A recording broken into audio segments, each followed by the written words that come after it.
Plant of the day today. This is Artemisia Seafoam. You can see why with all this beautiful, dainty, frothy foliage. I've got this little division that I started last year in a pot here. I'm going to put it out front in the deer buffet area. Artemisia is also known as wormwood. I don't know why. I actually want to look into this because so many of the common names are so freaking weird.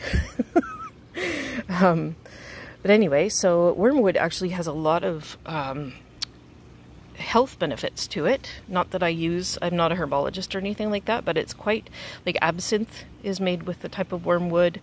It's kind of like a classic, I guess, like witch's garden type plant. This variety, though, it's much more ornamental than some of the others, and it's smaller. It's more like a little shrub. It grows to about maybe 24 inches tall.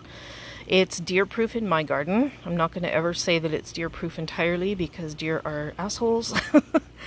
But one thing I have noticed, it's also really good for hot and dry spots. And one thing that I have noticed over my extensive years of observing plants is that things that have whitish gray foliage or fuzzy, these are quite fuzzy if you look really close. A lot of the Artemisias are quite hairy plants. Those are like desert adaptations that help prevent water loss and also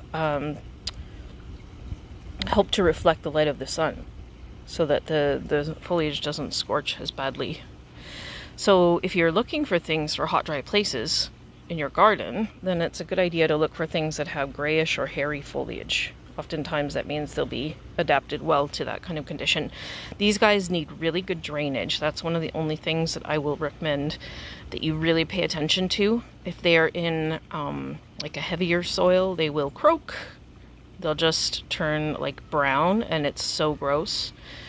Think of them like a lavender or a rosemary or something like that, right? Like just really good for Mediterranean garden or rock garden or something like that. They do like water. I've noticed that a lot of things that they say are drought tolerant are literally just tolerant. They will not necessarily flourish. They'll look like crap if you don't water them, but they will survive. So this is one of those. It'll look like crap, it'll go brown, and it'll just look like crap for a while, but it'll still, like the wood will still be intact, and it'll come back when there's water again available. So, what else can I tell you about this guy? This is desert, hot, dry, good drainage, deer-proof, not too big.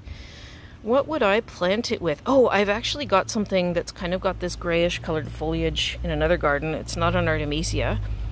But I have found that dark, like black flowers look amazing with this type of thing. So like a dark purple foliage or a dark black flower, and also like a coral red. If you have something that's coral red, that would look really nice with it as well. So yeah, and also okay with pots. But again, like the drainage is really important. I've got it in quite rocky soil down in there.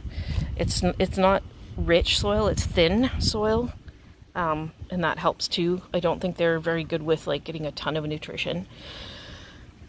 Yeah, so that's Artemisia Seafoam.